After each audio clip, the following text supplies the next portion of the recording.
په علمي اصطلاح سینالوجي د غولانځو په اړه علم ته وایي. کولی شو سینولوژي په پوهنه باندې معنا کړو. په اسپانوي او ایټالوي ژبو کې سینو د غولانځې په معنا ده. دغه کلمه د پښتو یا فارسي ژبې له سینې سره ډېره نږدې ده او که سینولوژي په سینه پوهنه باندې وژباړو نو د تلفظ پر بنسټ سینولوژي ته ډېره نږدې کیږي. په یاد ولرئ چې سینالوجي د انګلیسي ژبې په توري لیکل کیږي او له سینالوجي سره چې د ای په حرف لیکل کیږي او د چین پوهنې په معنا ده باید غلط نه کړو.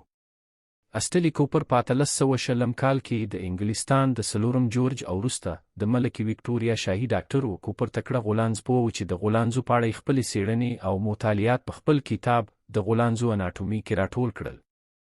کوپر به د هغو مړو په غولانځو باندې څېړنې کولې چې هر کال به د پاچا په امر اعدامېدل، خو د کوپر مطالعاتو ډېرو غولانځو ته اړتیا لرله.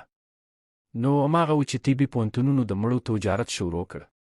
په دې وخت کې یو ډول حرفه‌ایي خلک پیدا شول چې ریسورکشنستان به ورته ویل. دوی به په پټۍ ښکاره مړي له قبرونو څخه راویستل او په څېړونکو به یې خرڅول.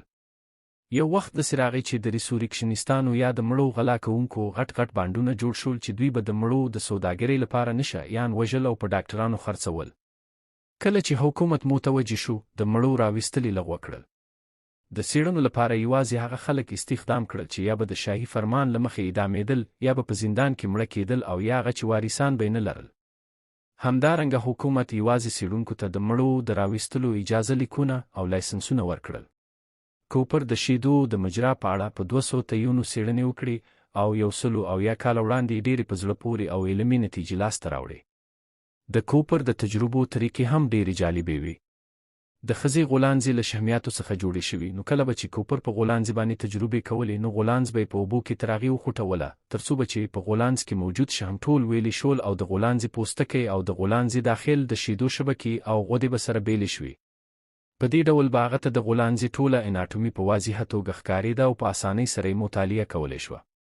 کوپر ولیدل چې د تیونو په سر کې د تورې حلقې شاوخوا وړې وړې دانې دي چې د شیدو رودلو په وخت کې له غولانځې سره د ماشوم د شونډو د سریښ کېدلو وظیفه لري.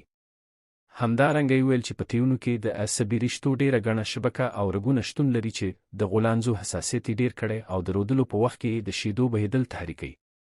په غولانځو کې د ډېرو عصبي رشتو په سبب د ښځې غولانځې ډېرې هوس پارونکي دي. کوپر دا هم ویل چې نرانو کې هم ځینې وخت غولانځې راخیږي او د دې امکان هم شته چې له غولانځو یې شیدې راوځي. کوپر دا پدیده هغه وخت په یو 22 کلن عسکر کې خپله لیدلې او څېړلې وه. که د ښځې یا سړي له غولانځې څخه بغیر له امیدوارۍ شیدې راځي، دې ته ګالکټوره وایي چې محیطي یا هورموني تاثیر دی. کله کله د ماشومانو له سینو څخه هم شیدې راوځي چې دې حالت ته د جادوګرې شیدې وایي او په اصل کې د ماشوم د مور د شیدو هورمونونو په ماشوم کې فعالیت کړی وي.